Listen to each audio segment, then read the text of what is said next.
Hey guys, my name's Chris Ball. You might know me on worldwinner as cball86. I guess over the past few weeks and really the past few years, a lot of people message me asking, how I score so high consistently on 9-ball pool on worldwinner, and I thought I would make kind of a brief guide here on YouTube describing and showing you what it is exactly that I do that allows me to score this high.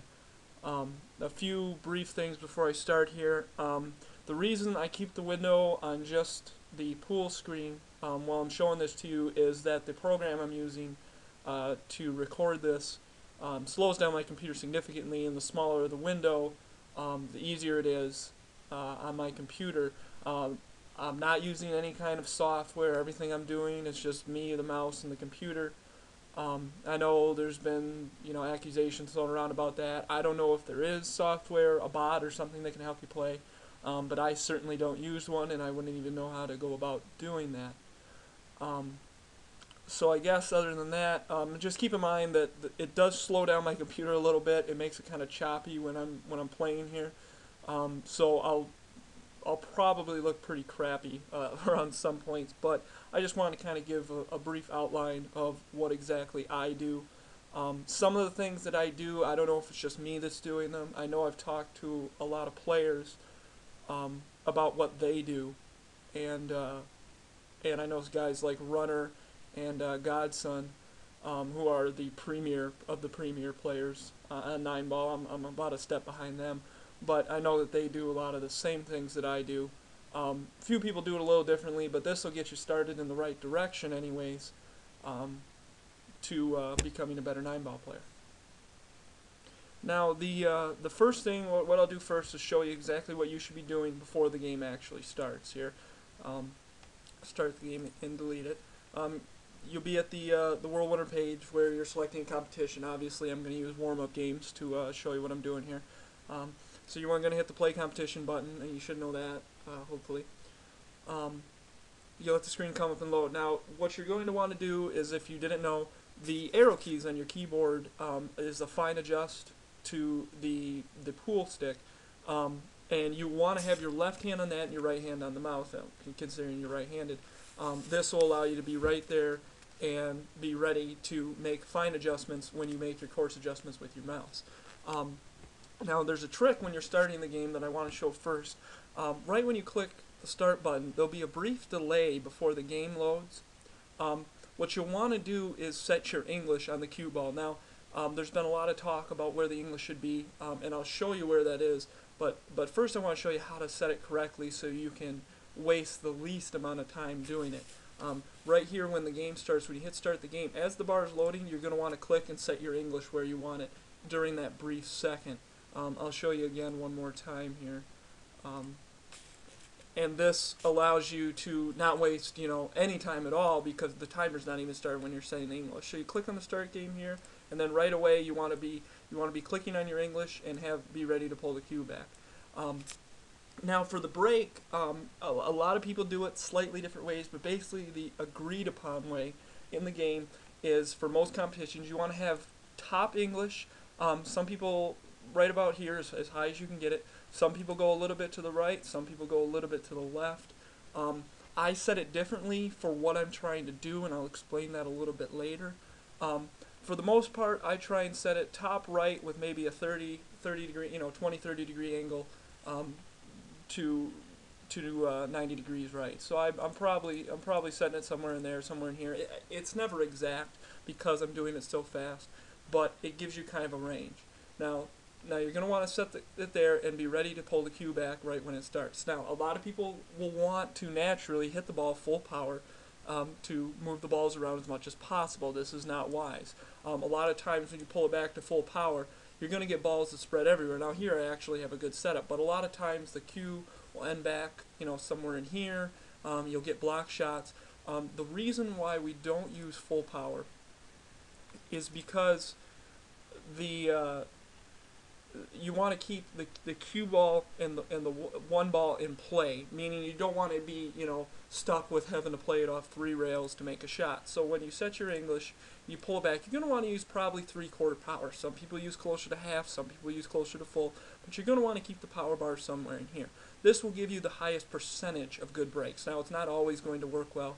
There's no perfect way to break because the break is always random. And World Winner also randomizes the balls. The balls will be in different positions a lot of the time. But the key is to keep the one ball playable and hopefully set yourself up to get the 9 towards one of the corner pockets. Now, so you're going to want to hit it about 3/4 power just like this. This keeps the cue ball the majority of the time somewhere in an area where you can play it. Because that's what you want. You don't want to get any penalties, obviously, because that's extremely detrimental. So the first thing you should be looking for after the break is you want to get the 9 to a pocket. You don't have to make a combo right away unless you're playing one of the dailies and you're trying to score really high. For normal competitions, the 3-player, the 5-player, really you just want to be consistent. You want to get scores, around 27-2, 27-300, and you want to keep the cue ball in play. Now you want to look for your best bet to basically nudge the 9 ball towards a pocket. Here, there's a couple of options. One thing would be to deflect it here and send it high. Another one would be to deflect it here and send it low on this particular break. What I'm going to try and do is I'm going to try and send the 9 into the 6 and try and get the 6 out of there so I have a combo on the 9. Now, I'm not going to want to hit the ball extremely hard here. I'm just going to kind of want to nudge it. That wasn't very good, but you kind of get the drift. The key is to have a nice, safe, playable shot. Now here what I would do is I would put back English on the ball, and I would try and send it up towards the top left-hand pocket. Now I'm not going to rifle it, I'm just going to kind of just, send it in that direction.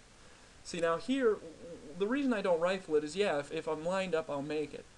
But the problem is when you miss it, you're stuck with the 9 ball way over somewhere, God knows where, and plus you're wasting time on the clock when the balls keep rolling.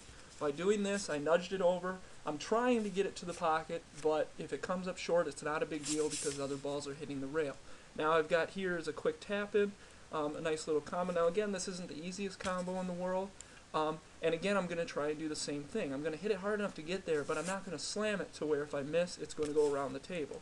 So here I just kind of want to give it a nice little touch. Oops, I missed it. Not a big problem. The next thing I can do is I can just fire at it again. Oh, missed it again. Obviously, yeah, I'm looking real good right now. But you get the point, and you can make a quick, easy combo and save some time.